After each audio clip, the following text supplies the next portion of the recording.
Carlo's puzzle. Carlo's puzzle. Table of contents. Carlos first heard about the maze on a cool afternoon in autumn. He liked nothing better than working his way through mazes. In fact, he was an expert at finding the path from beginning to end without getting lost.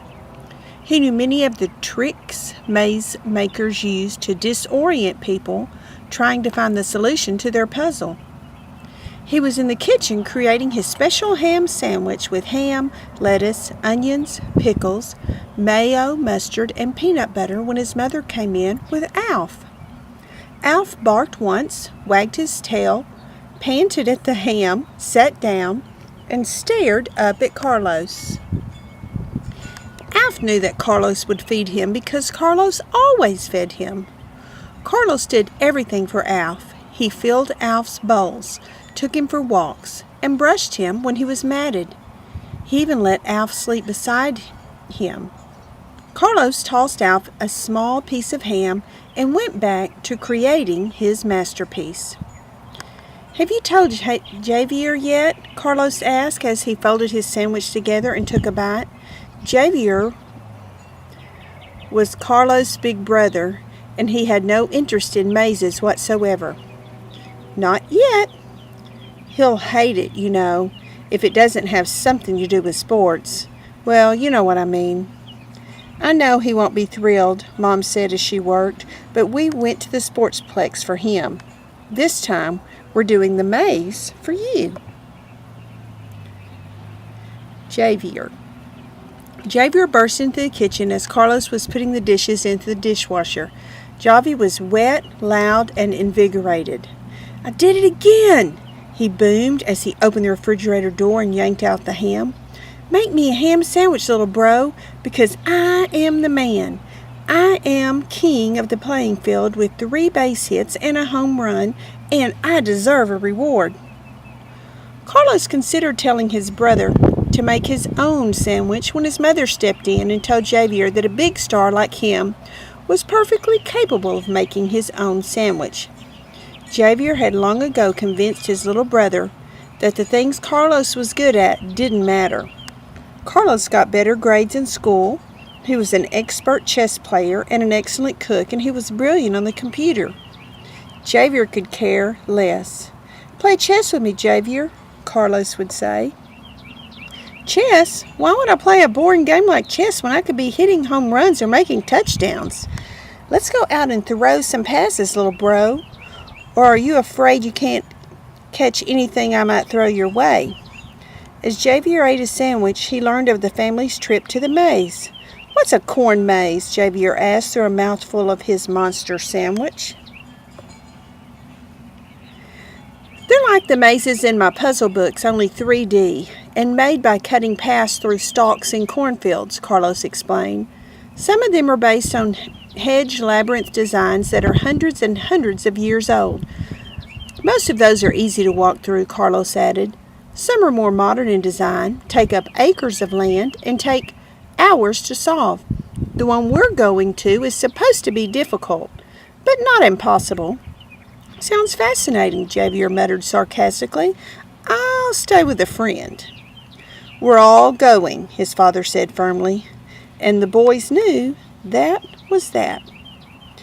This 11th Circuit labyrinth was created in the year 1200 at Chartres Cathedral near Paris, France. The contest. That night before bed, Carlos came up with a plan and discussed it with Alf. "So here's my plan, Alf. I'll challenge Javi to a contest. The first one through the maze will be the winner. He's faster, but I'm smarter, so I think I can beat him." Javier was on his bed in the room that he and Carlos shared, lost in the tinny music that was leaking from his headphones. After a while, he took off the headphones and sat up. "So, little bro," he said, "if I have to go to this boring maze, maybe we should make a contest of it to make it more exciting." Carlos couldn't believe his big brother was really going to suggest the exact same thing he had just thought. He couldn't have planned it better. How about if we say the last one through the maze does all the chores in the house for a month? Javier continued. Well, okay, Carlos said, trying to sound calm. It's a deal. Then, Javier agreed, and then he laughed. Carlos and his family piled into the car the next afternoon to drive to the farm with a corn maze. When the people were settled, Alf crawled in and promptly fell asleep at Carlos' feet. As Dad drove to the farm, Javier mentioned the contest at least 10 times. He set up rules and boundaries. He reminded Carlos to prepare for a very long, exhausting month of chores and told him over and over again that he had no chance of winning. Carlos didn't answer Javier, not even once. The maze. Finally, the family arrived at the bustling farm, and Carlos could begin to put an end to Javier's boasting. All around them, people were ducking through rows of apple trees, carrying paper bags full of apples they had just picked. Still others struggled to carry freshly picked pumpkins to their cars. Javier, Carlos, and Alf ignored it all and headed straight for the corn maze. At the entrance, the brothers waited their turn as dozens of people stepped into the maze to try their wits at finding its solution. The trio inched closer and closer. Alf panted heavily in anticipation. 1, 2, 3, go, Javier shouted as soon as it became their turn. Javier took off, disappearing quickly into the first path to the right that cut through the tall brown corn stalks. Carlos and Alf did not move. Carlos was thinking, and Alf was waiting. Okay, Alf, Carlos finally said. This may be one of the most difficult mazes we've ever tried, but we're clever. We can beat it. Javi will try to race through the maze, but that's not the way to win. Our strategy will be to take our time and think about each of the paths. Carlos started out with Alf following close behind. He knew the maze was created to make a picture of an apple tree full of fruit from a billboard he had seen from the car on his way here. His experience with other mazes told him that the maze's start was probably at the base of the tree trunk, that there were most likely 3 possible paths through the maze, each with its own exit at the top of the tree. It didn't take Carlos long to remember where he had been or to figure out the correct paths. After about 10 minutes, he knew he had to be close to the exit. He couldn't believe he had solved the maze so quickly. Then Carlos came to a dead end. He quickly retraced his steps to the crossroads where he had taken the left fork instead of took the right. As Carlos moved on, finding his way, turning back, considering his options, he could imagine his brother thrashing around in the middle of the maze. Carlos knew he could easily win this contest now. He was so close to the exit, but he thought he could also hear Javier. Then he chuckled as he heard Javier shouting about how unfair it was that he had found himself in a dead end for the 3rd time. It took Carlos about another 5 minutes before he saw the exit in front of him. Carlos raised his arms in victory and started to jog to the finish, feeling much like Sylvester Stallone in Rocky. Carlos could hardly believe it. His big brother would have to respect his win, and Javier would be doing the chores for a whole month. He felt like he was floating. The dilemma. And then Carlos heard Javier again. This time Javier was yelling. He almost sounded panicked, but Carlos couldn't be sure. What should he do? What if Javi was trying to trick Carlos to keep him from finishing the maze? Carlos was in a dilemma.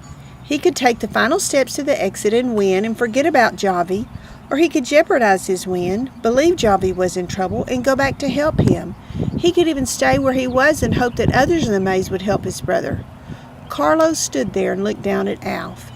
Then Javier started calling for help and saying, "Seriously, bro, this is no joke." Carlos felt Javier must be hurt. He had to do something, so he retraced his steps. He checked the maze path near Javi's cries, but he didn't find Javier.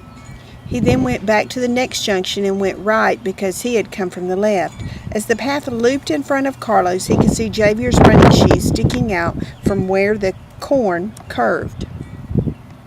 Javier looked like he had been trying to pull himself up, but he had twisted his ankle badly in a hollow worn in the dirt path. "So, little bro, you got here fast," Javier said, cracking a grin. You must not have been too far ahead of me." "Let's just get you out of here," said Carlos, as Javier threw his arm around Carlo's shoulders to support his weight. As they walked, Javi boasted about how he was running down the path with his mind on the exit so he didn't see the hole. He was going so fast and it was such a surprise. Not even Hercules could have stopped himself from going down. "Crash and burn," Javier said. "It was a fantastic wipeout." "I'm glad you weren't too far ahead," he continued. "I tried to walk, but when I tried to put weight on my ankle, it just gave out. I surely wasn't going to hop all the way out." The wind. "Actually, big bro, I was almost out when I heard you yelling," Carlos said quietly. Javier looked up. He could see the exit clearly. His storytelling had distracted him from the fact that they were still inside the maze and still in the contest. "Well, what do you know?" Javier said, looking his little brother in the eye. "It looks like I'm doing chores for a month." Carlo saw the flash of pride in Javier's eyes before it disappeared. That was better than winning.